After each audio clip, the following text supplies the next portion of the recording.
Su sustancia está hecha de evocación, recuerdo, rememoración y de lo que toma del porvenir. Porque es una parte fundamental de nuestra identidad. Somos nuestra memoria. El programa de Lina que nos lleva de viva voz con los especialistas. ¿Qué tal? Muy buenos días. Les saludamos desde Radio INA. Nos encontramos aquí en la conducción. Mi querida Rita Abreu. Y José Ángel Domínguez. Un gusto que estén con nosotros. Un placer. La Secretaría de Cultura y el Instituto Nacional de Antropología e Historia los invitan a acompañarnos en la emisión de la serie Somos Nuestra Memoria. Hoy nos acompaña y saludamos con muchísimo gusto al maestro José Manuel Chávez Gómez. ¿Cómo está, maestro? Bienvenido. Gracias, buenos días. Es un placer estar aquí. Nos es muy grato dirigirnos a ustedes para platicar en esta ocasión de un tema muy interesante, el Peñón de los Baños, prehistoria e historia en la Ciudad de México. Y le damos la más cordial bienvenida, por supuesto, a nuestro invitado. Bueno, si les parece bien, empecemos por ubicar dónde está el Peñón de los Baños.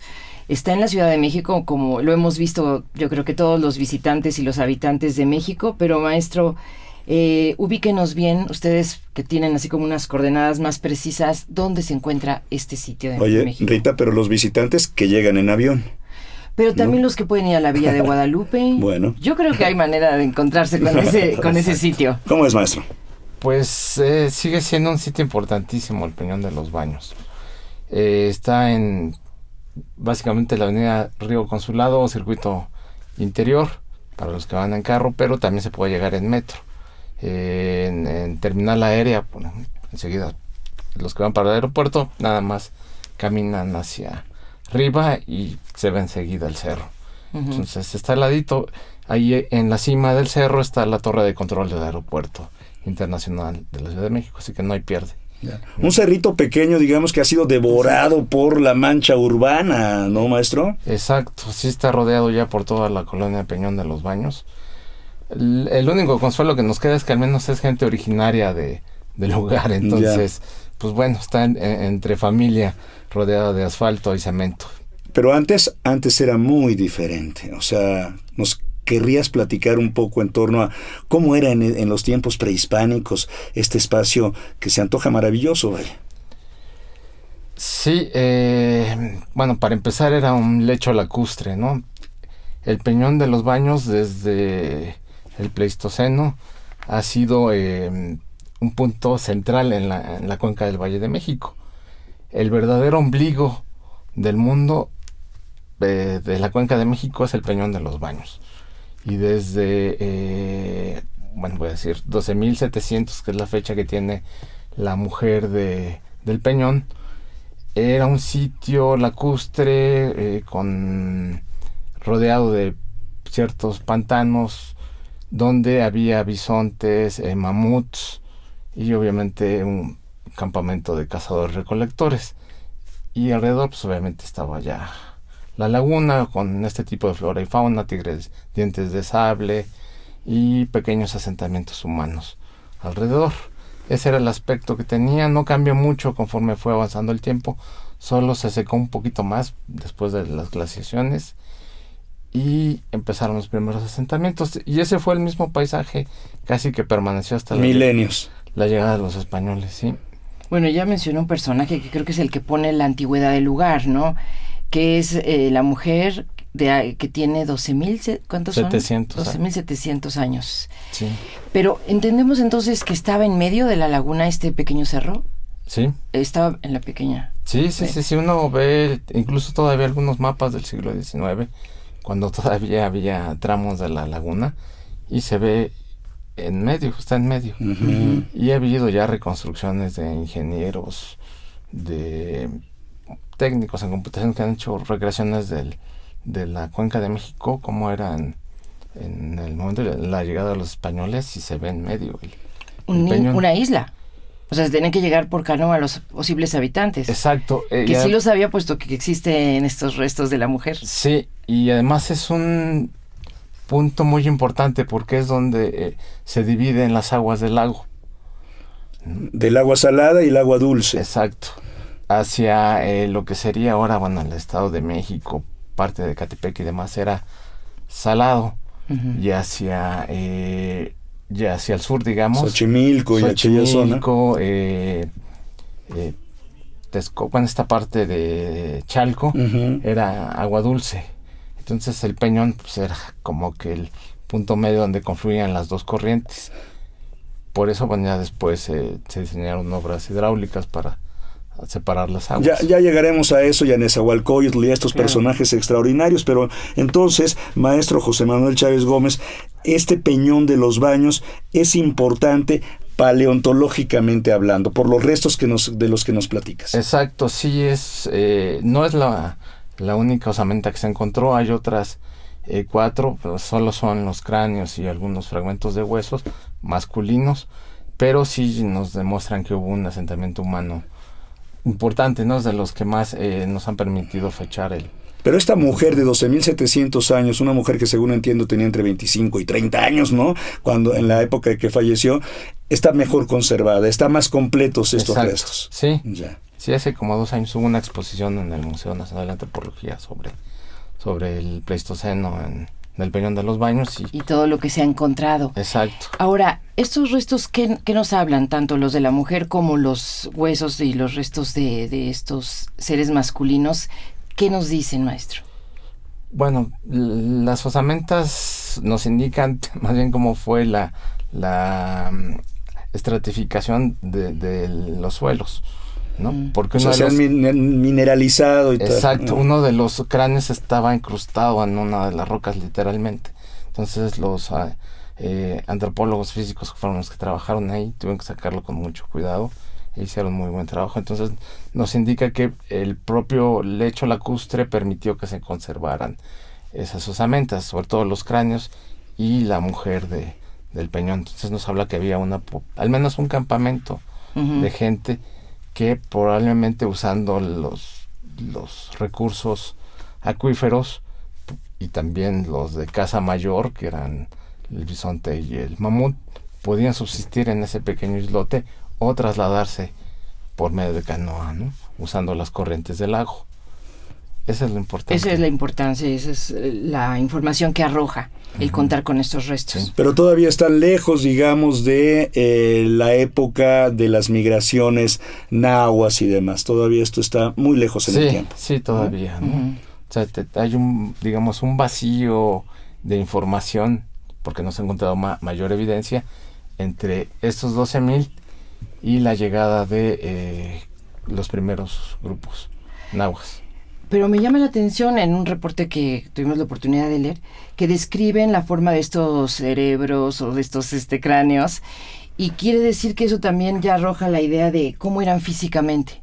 Sí, ¿verdad? Sí, afortunadamente la antropología forense, y además en el INA tenemos uno de los más avanzados sistemas para la reconstrucción facial, han permitido que a través de estos cráneos se hagan las propuestas de cómo era el físico de estas personas. ¿Y cómo eran, maestro? ¿Muy diferentes a nosotros? No tanto, no tanto. Tal vez por el tipo de alimentación y demás, eran un poco más bajos para poder desplazarse de un lado a otro como cazadores-recolectores y conservar mayor su energía y adaptarse al medio. Pero de allá afuera no eran muy distintos, ¿no? Igual que el hombre de Tepexpan tampoco era tan diferente.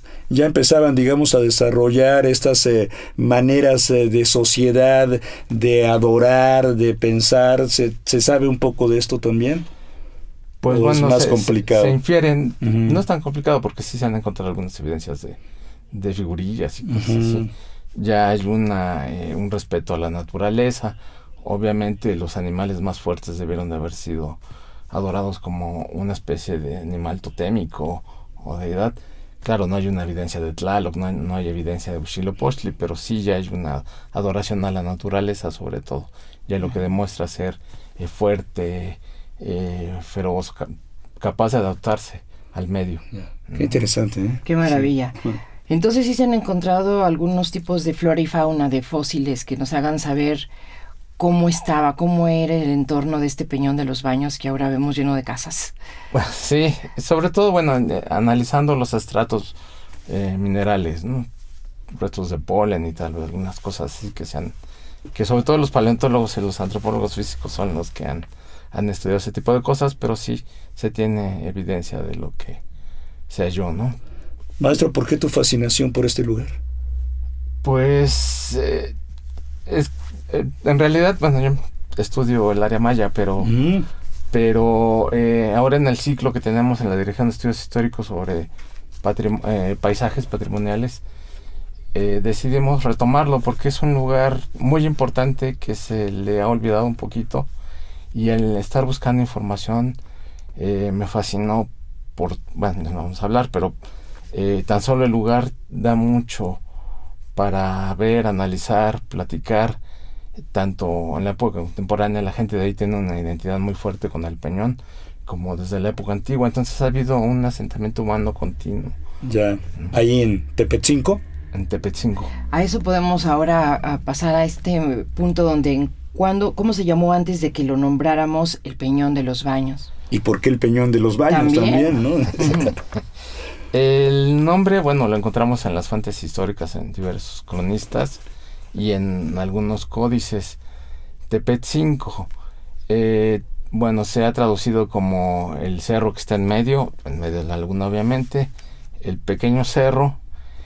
Y nosotros, bueno, pues jugando un poco con el diccionario y la lengua náhuatl, vimos que había un significado mucho más complejo que curiosamente encaja con el topónimo, que es un cerro con unas piernas abajo que está corriendo. Entonces la traducción que propusimos nosotros es el cerro de base plana que gira la cintura, ¿no? Porque además, bueno, para los mexicas y para otros grupos los cerros eran seres animados, seres que estaban vivos, entonces también tenía su propia vida. Pero ¿por qué gira la cadera? Porque está en medio de la laguna, que además era la confluencia de las dos corrientes de los dos tipos de agua. Entonces suponemos que para la visión náhuatl, el ver cómo se hacían los remolinos en torno al cerro era ver como si el cerro se moviera. Donde se quiebra el jade. Exacto, casi. Pues eso le da un toque sensual, ¿no? Al cerro, ¿no? Tiene ese movimiento de caderas. Exacto. Pero y lo de la cuestión de los baños, ¿hay aguas termales? Hay aguas termales, sí. ¿Todavía? Todavía están los baños. Además, bueno, ahorita ya le dan el nombre de spa para actualizarlo, pero desde la época prehispánica están los baños. Se usaban para baños rituales, obviamente, pero durante la colonia no se usaron tanto, pero en el siglo XIX cobraron mayor auge, tanto que pues Carlota y Maximiliano visitaron el lugar para estos baños curativos. Ahí fue donde adquirieron su fama de ser curativos. Muchos viajeros iban solo al Peñón para visitar los baños. Entonces a partir de ahí cobró fama. Hay una pintura de José María Velasco donde se ve una cueva, porque además había unos antojitos mexicanos del siglo XIX muy famosos. Entonces iban a los baños y después pasaban a ese merendero, echarse un taco y unas quesadillas. No, bueno. Desde esa época, entonces, y de ahí quedó la fama de los baños. Ya después, para el siglo XX, era un lugar muy visitado hasta por políticos, ¿no? Y lo usaban como lugar de pues, encuentros, y yo creo que platicar algunas cosas. Y hasta la fecha siguen los baños, atendido por uno de los que heredó el negocio, un señor muy amable.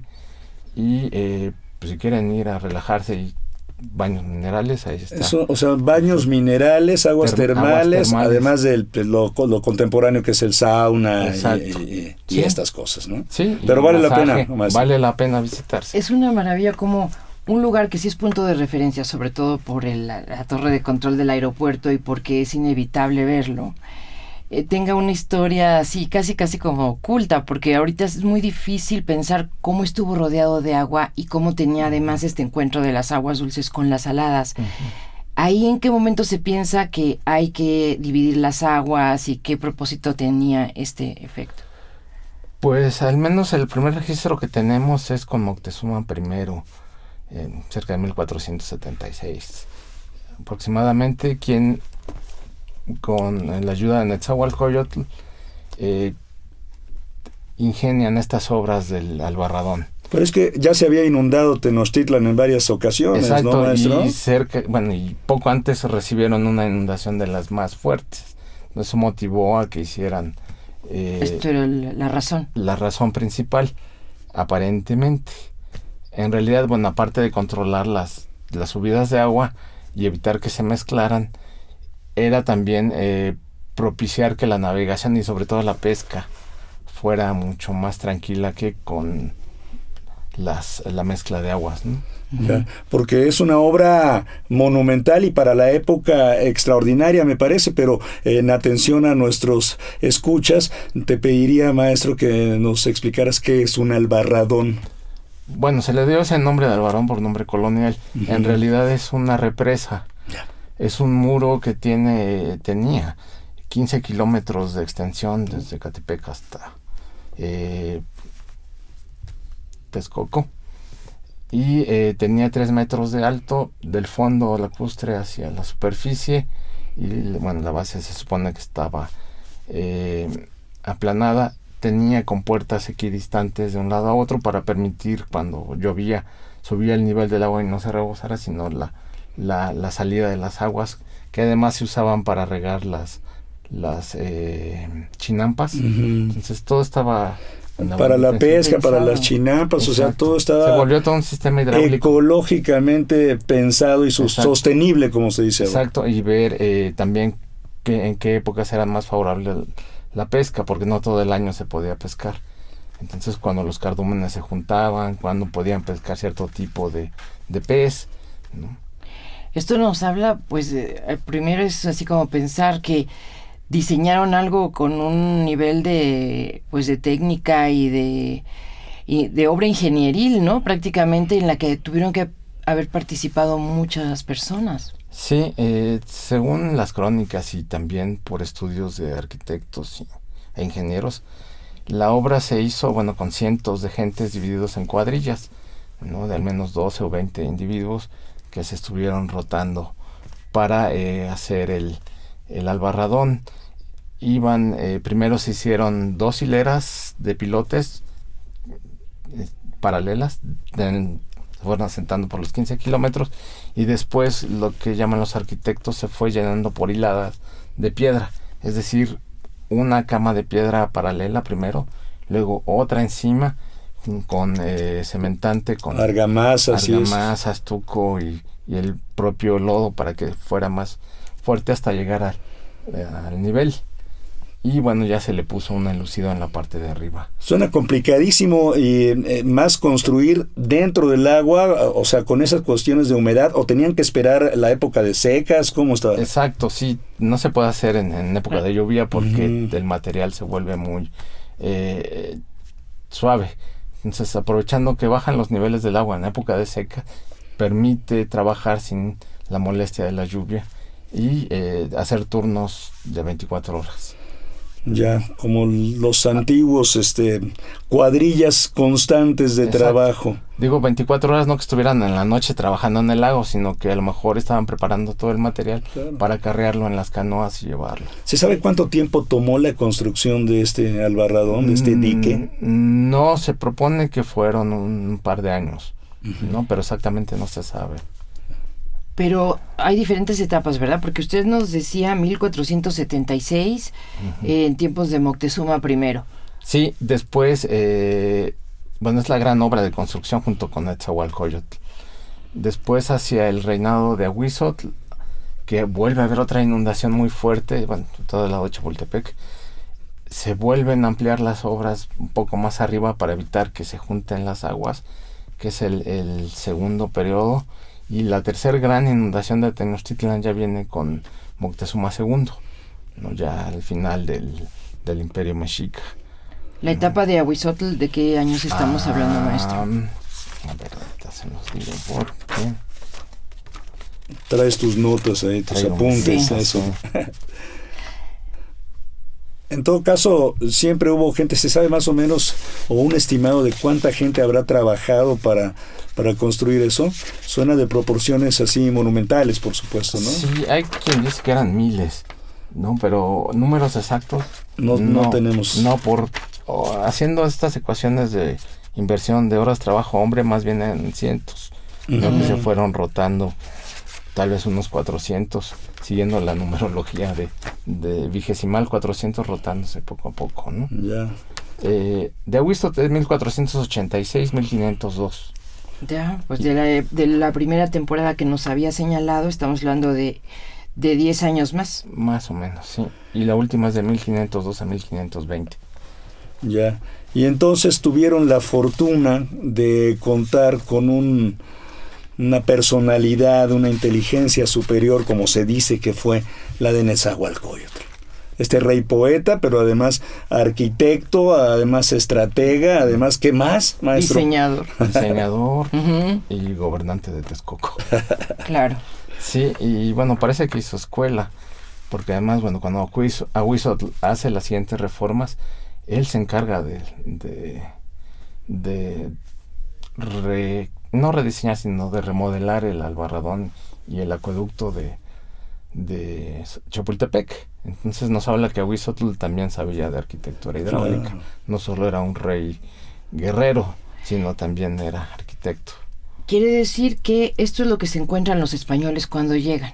Ya una zona, está el cerro, el pequeño cerro, y ya está el Albarradón. Muy bien hecho, y ya tiene 3 etapas constructivas, por decir. Exacto. Sí, y lo van a rehusar todavía los españoles, porque se va a volver a inundar la Ciudad de México, porque bueno, para hacer algunos caminos demuelen algunos tramos del Albarradón, y eso propicia que se inunde la ciudad, lo tienen que reconstruir, levantar un poco, pero lo siguen usando todavía hasta fines del siglo XIX. El Albarradón estaba ahí. De hecho, hay varias fotos de principios del siglo XX donde ya está seco el agua de Texcoco, pero se ve todavía el Albarradón. Qué maravilla, ¿no? Y bueno, los vecinos o la gente que vivía por el rumbo de San Cristóbal de Ecatepec y agarraban la carretera para Venta de Carpio, se veía todavía el Albarradón, los tramos que estaban ahí completos. Ahorita, como hay obras para el tren suburbano y demás, se están enterrando los varios tramos del Albarradón. ¿Y los pobladores dejaron algún registro en códices que hablaran del Albarradón? Bueno, propiamente de Tepetzinco no, pero sí de México Tenochtitlan. Aparece el Albarradón como uno de los puntos del Albarradón y Tepetzinco. El cerro mismo. Exacto, Claro. como puntos importantes, ¿no? De hecho, en el mapa de Uppsala, por ejemplo, se ve claramente que el Albarradón, las canoas pescando ahí y el cerro, ¿no? Y claro, la Ciudad de México. Sí, ahí es donde vemos que sí era importante toda esa zona. Exacto. Bueno, porque él nos habló de que era el centro, el ombligo, el verdadero ombligo. Pues sí, porque hay un mito muy interesante Exacto. sobre cómo se funda la ciudad de Tenochtitlan a partir del corazón de un enemigo. Cuéntanos, ¿no, maestro? Sí. Claro, es uno de los mitos más conocidos, ¿no? Porque da origen a la Ciudad de México Tenochtitlan, donde, bueno, la hermana de Huitzilopochtli, Malinaxóchitl, la dejan en lo que era Malinalco y siguen migrando hacia la Ciudad de México. Entonces, el hijo de Malinaxóchitl, Copil, pues bueno, influenciado por su madre y demás. Crece con rencor, ¿verdad? Exacto, lleva mucho odio en su corazón, dirían, y decide atacar a Huitzilopochtli y asesinarlo por la afrenta que le hizo a su mamá. Pero pues el Huitzilopochtli obviamente... Pues era Huitzilopochtli. A ver, pero perdón, ¿cuál era la afrenta que le hizo? Dejarla. a su mamá? Dejarlo, Ah, iba yo juntos, dije, a ver, déjame es que ver iban si- juntos peregrinando, Ya. acampan en lo que ahora es Malinalco, se queda dormida Malinaxóchitl Y la abandonan ahí. decide Huitzilopochtli continuar el camino sin ella, porque además tenía fama de hechicera, bruja, malvada, etcétera. Entonces la deja ahí. Si no Ya era había una entendido. perita en dulce la Sí. señora. Ay, de paso. Y este muchacho crece con esos rencores. Exacto. Quiere asesinar a su tío Huitzilopochtli, pero su tío es nada menos que la deidad superior, ¿no? Sí, O sea, claro, es la encarnación del sol, el colibrí zurdo, etcétera. Pero además, bueno, él le dice a sus sacerdotes que ellos son los que tienen que asesinar a A Copil y extraerle el corazón y echarlo en los tulares que están en Tepetzinco. Y de ahí, bueno, les dice que tienen que echar el corazón donde vean que se posa un águila sobre una nopalera y que come pájaros, no serpientes. Sí. Entonces come pájaros, ahí va a ser el lugar donde se va a fundar Tenochtitlan. Entonces los sacerdotes y guerreros de Huitzilopochtli capturan a Copil, lo sacrifican en Tepetzinco y avientan el corazón en estos tulares donde ven el águila posando, ¿no? Sí, todas las plumas y todo. ¿Y de dónde viene entonces la cuestión de la serpiente? Exactamente. Pues bueno, es otro mito creado recientemente. Hay una versión en una crónica histórica, pero la mayoría de las representaciones es el águila sobre la nopalera devorando o pájaros o con el símbolo del fuego agua, el Atl-Tlachinoli, ¿no? Que es el ejemplo más claro que ahorita está expuesto en esta exposición del escudo nacional, que es el Teocalli de la Guerra Sagrada, precisamente de Ahuizotl. En la parte de atrás del monumento, que es un Teocalli, viene esta muestra del águila posada sobre la nopalera y tiene un Atl-Tlachinoli. Que no es una serpiente, puede parecer, pero no es esta confluencia del fuego y el agua. Este es el mito al que se le daría el crédito del fundacional de Tenochtitlan. Exacto. Sí, y Fray Diego Durán, que es una de las fuentes más confiables, lo cita tal cual. Y es interesante ver porque había unos petroglifos en el lugar.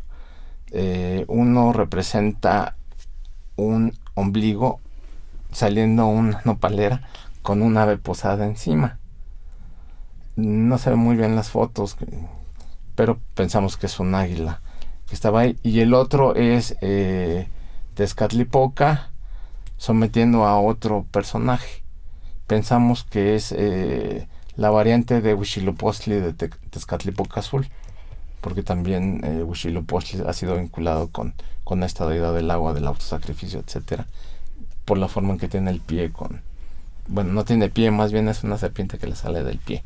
¿Y estos petroglifos de los que nos hablas, maestro, en dónde están? ¿Se pueden ver? La gente común y corriente, los mortales, ¿los podemos ver? Pues sí, si entran a la mediateca de Lina se pueden ver, pero desafortunadamente ya se destruyeron hace ya muchos años. ¿Qué Sí, tal? desaparecieron. Por fortuna están estos registros fotográficos y de ahí se pueden ver. Me llama la atención una cosa. Pensando que este mito nace aquí en este cerro, pues le da una relevancia al cerro fundamental, ¿no? Porque hay un punto por el Zócalo, en el centro de la ciudad, donde dice aquí se posó el águila. Entonces, ese dato no es correcto. Exacto. Primer punto. Sí. Y segundo asunto, en realidad sucede en el cerro de Tepetzinco, hoy conocido como el Peñón de los Baños.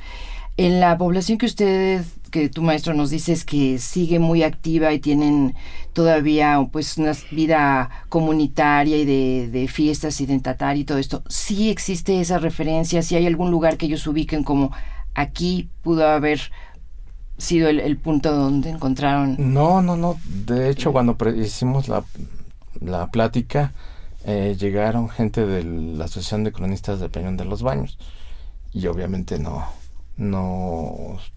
bueno, sabían de los petrograbados, no habían visto una imagen un poco clara, pero no tienen ubicado dónde El lugar. Y cuando les dijimos, no, el verdadero lugar de la fundación de Tenochtitlan es el Peñón de los Baños, así como que, no, pues más felices estaban, ¿no? Porque además no solo es el lugar de fundación de Tenochtitlan, sino si uno ve los mapas y la fotografía aérea y hace una pequeña reconstrucción del trazo de la antigua ciudad mexica, resulta que el Peñón de los Baños sirvió como punto de eje para hacer el trazo de la ciudad. De referencia. Exacto, porque además está por el oriente, si mal no me equivoco, donde sale el sol, que servía también como punto para hacer los trazos en la época prehispánica para trazar la ciudad, valga la redundancia. Las 4 calzadas que vieron los españoes cuando Exacto. llegaron, pues habían tenido su origen geográfico y arquitectónico ahí. En ese punto de fuga, como dicen, el punto cero, fue el Peñón de los Baños.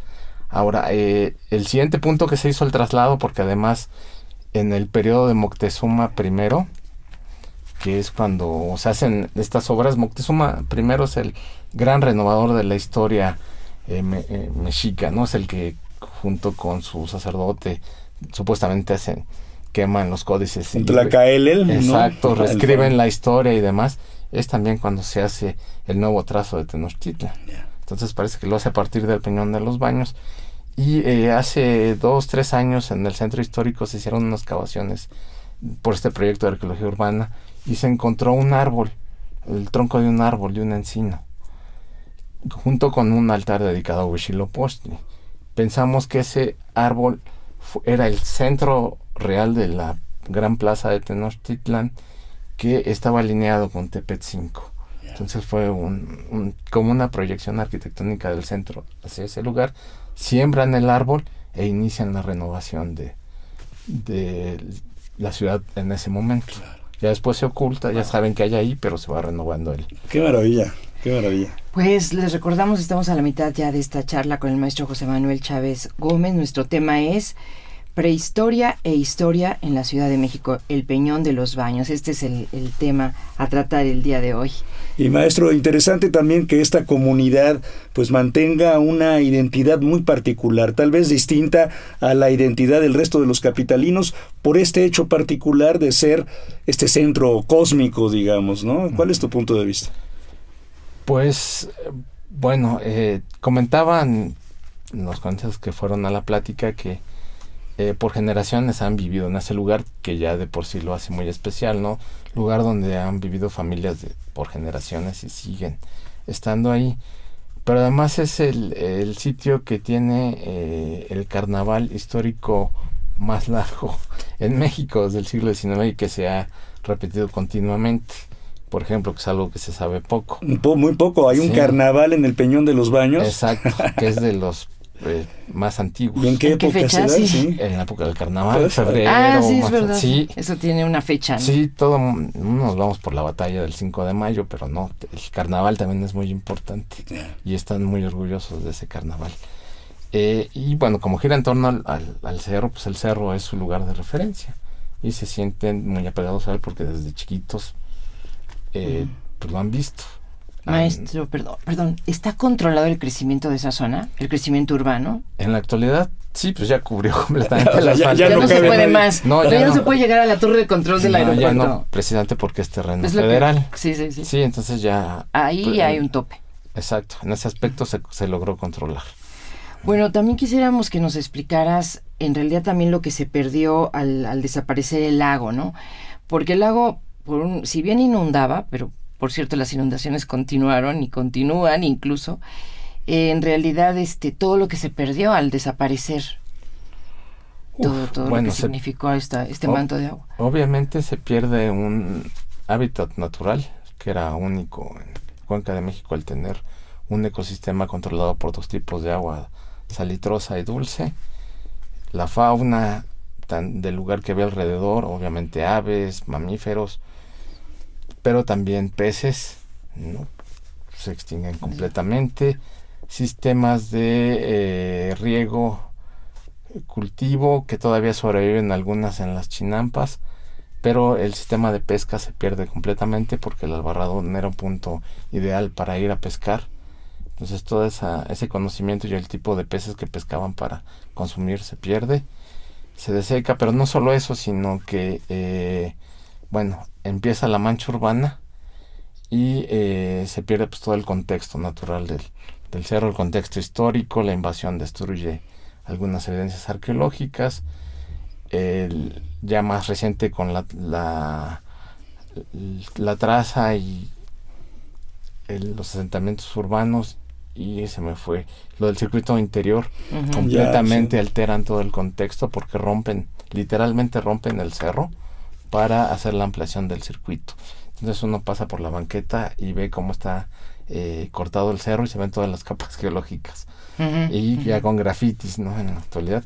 Y eso rompe también el contexto cultural de la relación que tenían el otro lado de la colonia con el cerro. Claro, lo siguen teniendo, pero ahora tienen que cruzar la avenida, tienen que tener cuidado de que no los atropellen.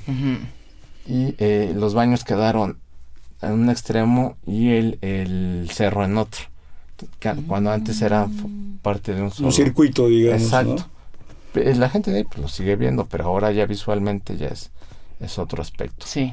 Yo quisiera que regresáramos un poquito a lo del carnaval. Me quedó con la duda eso del carnaval, porque pues siempre son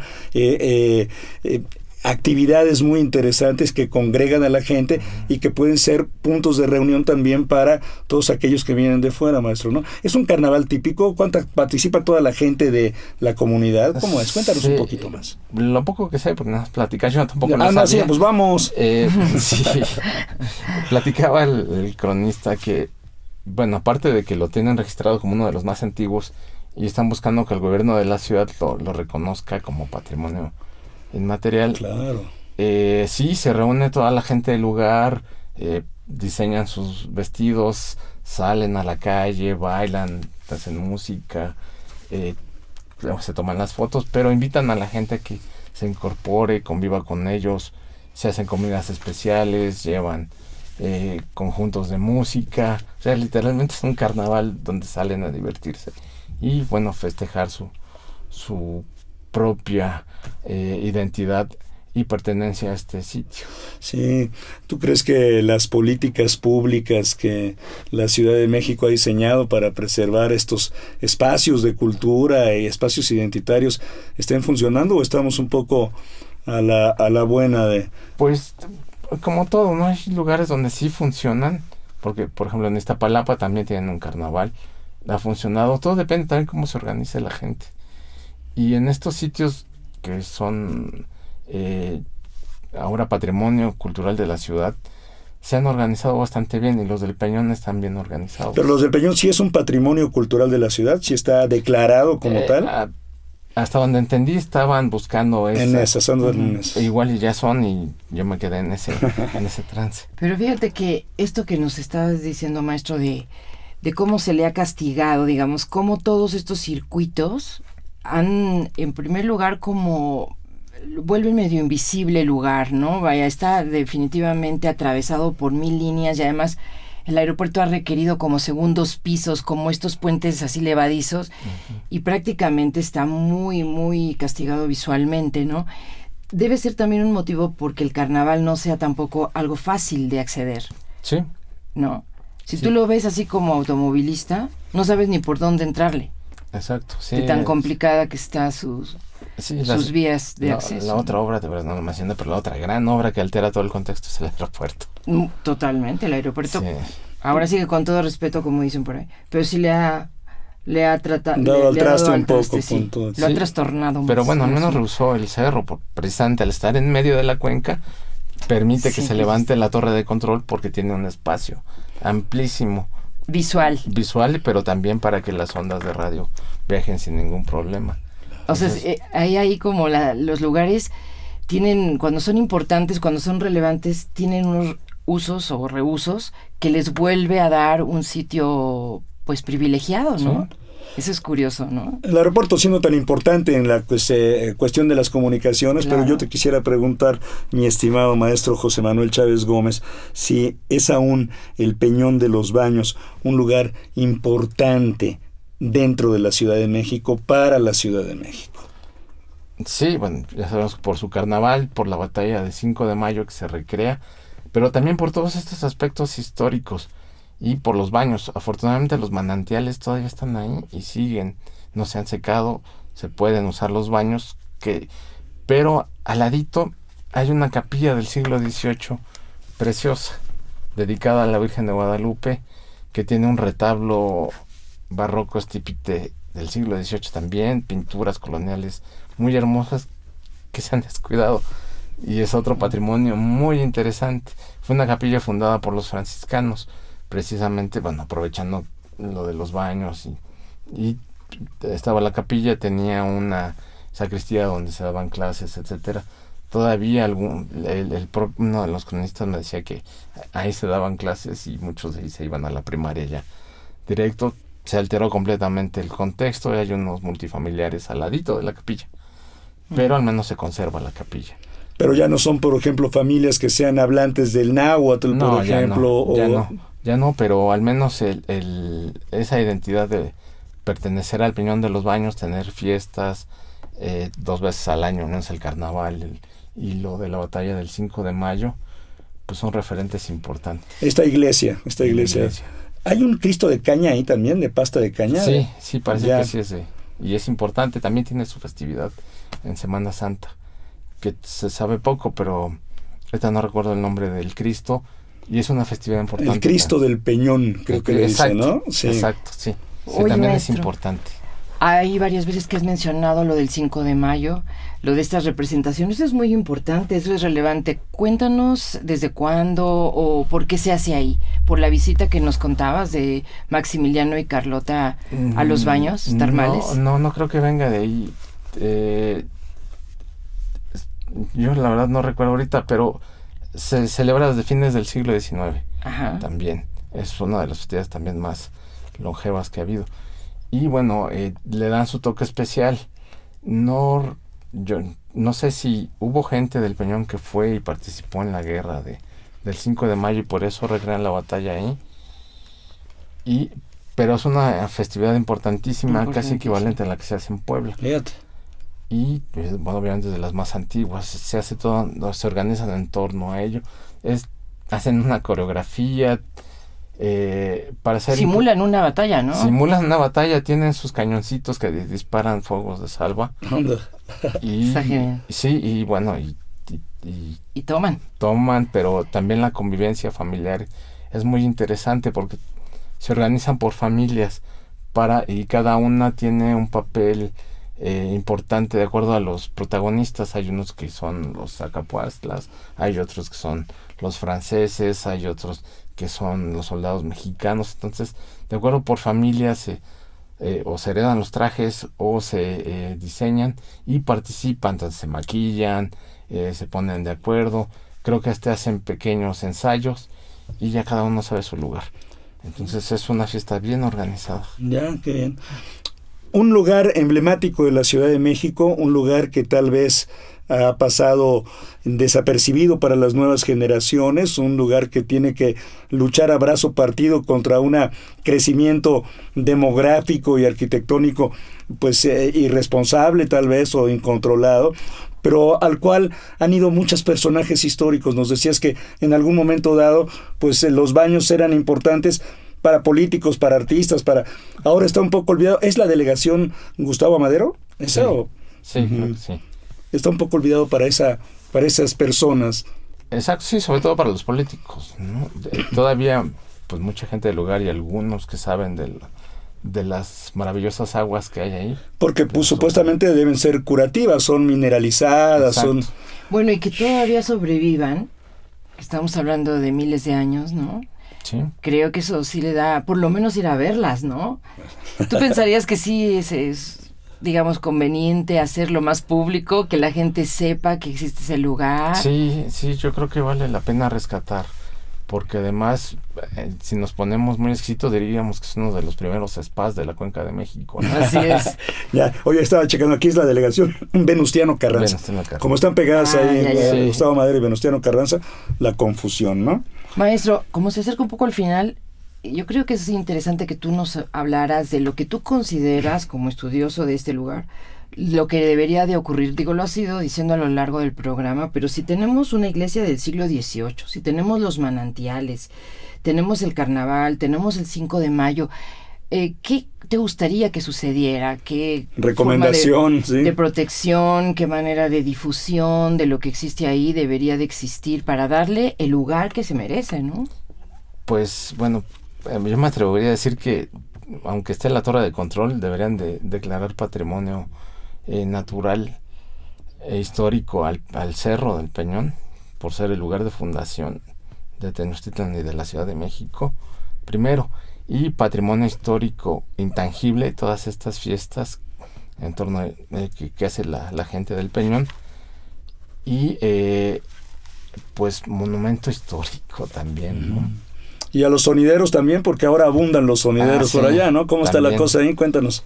Pues como alrededor del cerro hay pequeñas cerradas, no sé, y bueno, la gente es muy fiestera, pues igual que desde Nesa llegó la influencia de los sonideros, pues se hacen estas, algunos en la ENA le decían topadas, ¿no?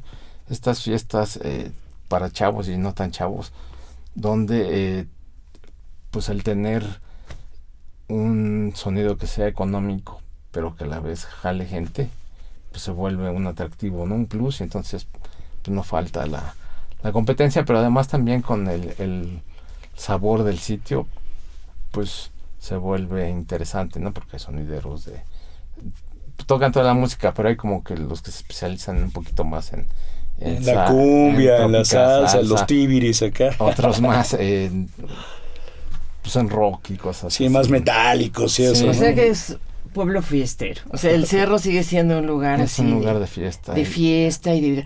Esta iglesia me parece, a ver si estoy yo correcta, se ve desde el circuito. No. No porque tienen una Hay iglesita otra que sí, era la del pueblo, que se ve que es- muy antigua. que es la de San Diego, creo, no me hagan caso por el santo, pero era la del pueblo que todavía está siendo administrada por franciscanos. Ujú. Pero esa está sobre Sí, la el ves. consulado. Tú vas en el coche y la ves Sí. así como si Ya, Y sí. sale del cerro, por no decir. es como si estuviera pasando en medio del pueblo en la antigüedad. Pero no hay un museo de sitio, maestro, por ejemplo, en donde hayan puesto todos estos vestigios No. arqueológicos y información. paleontológicos. No hace falta que al menos pongan cédulas. Pues mira, lo vamos a apuntar aparte de que nombre en patrimonio. y esto. ¿no? ¿Dónde Y quedaron nuestro entonces sitio. todos estos vestigios? Las osamentas están resguardadas por la Dirección de Antropología Física de Lima. Eso sí. Y me preguntaba una de las cronistas del Peñón si podían visitarlos porque pues, están interesados de verlo. Claro.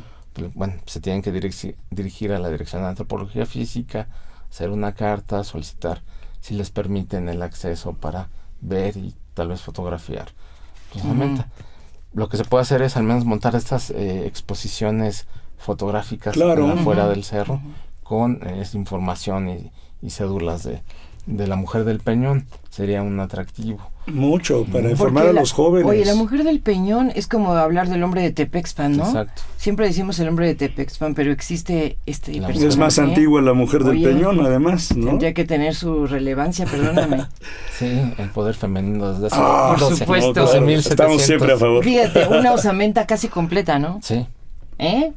Sí, maravilloso. Para la gente que quiera investigar más, estudiar más, ¿existe alguna bibliografía en torno a el Peñón de los Baños? Pues sí. Hay un libro dedicado al Peñón de los Baños que es un recorrido general desde la época prehispánica hasta la actualidad en su momento. Se llama El Peñón de los Baños. Está publicado por el INAH en el 2007, si mal no recuerdo. Ya. Y bueno, Habrá que ir a alguna biblioteca de Lina para buscar. Sí, porque ya, a no ser que esté aquí en la librería de Córdoba 45 todavía, pero si no en las bibliotecas es seguro que lo tengan. Esa es una fuente obligada. El otro, bueno, pueden entrar a la mediateca de Lina, que están las fotos de los petrograbados. Es así por algún sitio de Lina, es de Lina, le ponemos www.mediateca.ina.go.mx.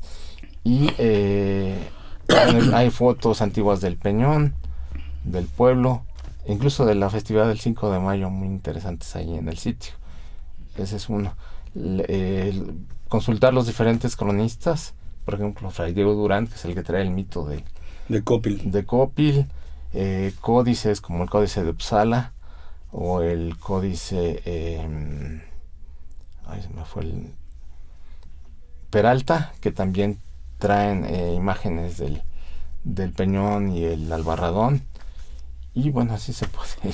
Ya, bueno, pues eso están muy interesantes. Oye, pero regresando un poco, tenemos todavía unos cuantos minutitos y Vamos a yo quisiera aprovechar dudas aquí pendientes. al maestro José Manuel Chávez Gómez, porque estas historias de el pasado remoto, esta mujer, este hallazgo fascinante de una mujer que vivió hace 12.700 años, pues resulta precisamente eso, maravilloso, asombroso, y la ciencia, el nivel de desarrollo de la ciencia ahora nos permite saber muchísimas cosas a partir de estos vestigios. No sé, ¿sabemos de qué se murió, por ejemplo, esta mujer, maestro? No, Ujú. no, pero sí se sabe que estaba sometida a trabajo intenso, ¿no? Por ¿sí? el desgaste de los huesos. Ya. porque muere de 25 30 años, pero se supone que esa sí era una edad promedio. Sí, era una edad promedio. En realidad, los estándares de vida han ido creciendo. Eso es reciente, sí, es los últimos 100 años, ¿no? Sí. Por ejemplo, cuando vivían los mexicas, el tener 40, 45 años ya era considerado un viejetillo. Y en cambio ahora, mira, un jovenazo.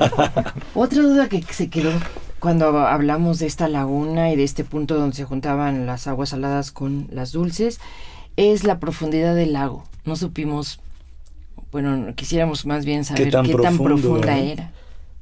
Pues, bueno, sí les mencioné que tenía 3 metros de profundidad, que era donde se bajaba. Se dice, pero sin tomar en cuenta las subidas del lago, probablemente ya tiene un promedio entre 3 a 5 metros de profundidad, sobre todo más profundo del lado del agua salada, por la densidad salitrosa. Y también por los colores, eso no lo mencionamos, pero la densidad y la profundidad del agua se distingue también en el color. O sea, hay un agua de un color diferente, la más salitrosa es de un color y la otra de otro. Exacto, entonces esa laguna debió de haber tenido 2 colores. Qué bonito, eso debe haber sido muy lindo. Y la del lago salado era mucho más azul, intenso, digamos, y profundo que el otro. De hecho, en el Códice de Uppsala se nota claramente los 2 tipos de color. Además de que, maestro, tengo entendido que los lagos en el México antiguo no estaban todos al mismo nivel, ¿verdad? Sino que había desniveles también de acuerdo a la orilla, ¿no? Porque subía un poquito más, entonces se volvía más profundo el lago. Pues todavía más interesante y más asombroso el trabajo de arquitectos como Nezahualcóyotl para compensar todas esas subidas y desniveles de la orografía, ¿verdad? Sí. Qué importante. Sí, porque ante un terreno tan desigual, tan caprichoso, todo debió haber sido de verdad una hazaña. Sí, se necesita conocer obviamente la orientación, las corrientes, subidas de agua, el cambio de estación, de seca a lluvias, el tipo de fauna, o sea, qué peces había. Porque da una fauna, el agua salada propicia un tipo de fauna y flora, y el agua dulce otra. Exacto, y también de peces, son diferentes, ¿no? Entonces todo eso veo de haber conocido Nezahualcóyotl y la gente que vivía ahí. Ya. Y en ese entorno ahora tan demográficamente estresado, digamos así, pues ya esa fauna originaria y esa flora originaria ya no existen más. No, ya no, ya. Ya hay otro tipo de flora y fauna. Pues es los chilangos. En todas sus dimensiones. Sí. Desde los bailadores hasta los grafiteros. Pues sí, entonces es un espacio maravilloso dentro de la Ciudad de México que habría que revisitar, que habría que redescubrir, que habría que socializar también, porque mucha gente vemos el cerrito y tal, pero no nos damos cabal cuenta de la importancia histórica e identitaria que tendría este espacio para todos y para todas. Sí, es un tesoro histórico de la ciudad que está ahí. ¿Y cómo le va cuando hay temblores, cuando ha pasado algo grave? ¿Olvido? No, hasta donde yo tengo noticia, no. Esa zona está afortunadamente, tranquila. Sí. Muy bien. Pues creo que es todo, ¿te parece? Que pues sí, no sé si el maestro tenga usted algo más que añadir a lo que hemos platicado, y agradecerle muchísimo por tu tiempo y por esta posibilidad de aprender más de nosotros mismos. Pues gracias por invitarme, nada más hacer énfasis en que el verdadero ombligo del mundo mexica es el Cerro del Peñón, y que es el lugar de fundación de la ciudad de Tenochtitlan, que debe de ser un referente importante para el patrimonio histórico de la Ciudad de México. Pues ahí queda. Creo que los que lo estamos descubriendo realmente quedamos fascinados y muy motivados a conocer más, a que realmente sí sea un sitio. Ojalá llegue este museo de sitio, ojalá llegue también esta nominación de un patrimonio histórico y se cuide dentro de lo que se puede cuidar un sitio como este, ¿no? Más bien con todo el rigor se debe de cuidar. Por lo pronto, la invitación que hacemos es a tener más información, ¿no? A escuchar a los especialistas que se han puesto a trabajar en torno a esto, a rescatar lo que todavía existe y es nuestro. Y pues muchísimas gracias, maestro José Manuel Chávez Gómez, por este tiempo y esta charla que de verdad gozamos mucho. Gracias. Gracias, maestro. Pues de esta manera, Rita Abreu y un servidor, José Ángel Domínguez, a nombre de Radio INA, damos por terminada esta emisión que fue posible gracias a la generosa participación de nuestro invitado, el maestro José Manuel Chávez Gómez. Gracias también en la realización, la Dirección de Medios de Comunicación a través de la Subdirección de Radio INA con Gabriela Marentes. Exacto, en la producción, Evanibaldo Morales, en los controles técnicos y edición, Joel Cuautle. Los invitamos a escuchar estas producciones a través de www.radio.ina.gov.mx. Hasta la próxima, maestro. Mil gracias. Gracias. Las opiniones y comentarios aquí expresados son de entera responsabilidad de quienes proporcionan la información y no representan necesariamente las opiniones de Radio INA ni comprometen el pensamiento editorial del Instituto Nacional de Antropología e Historia.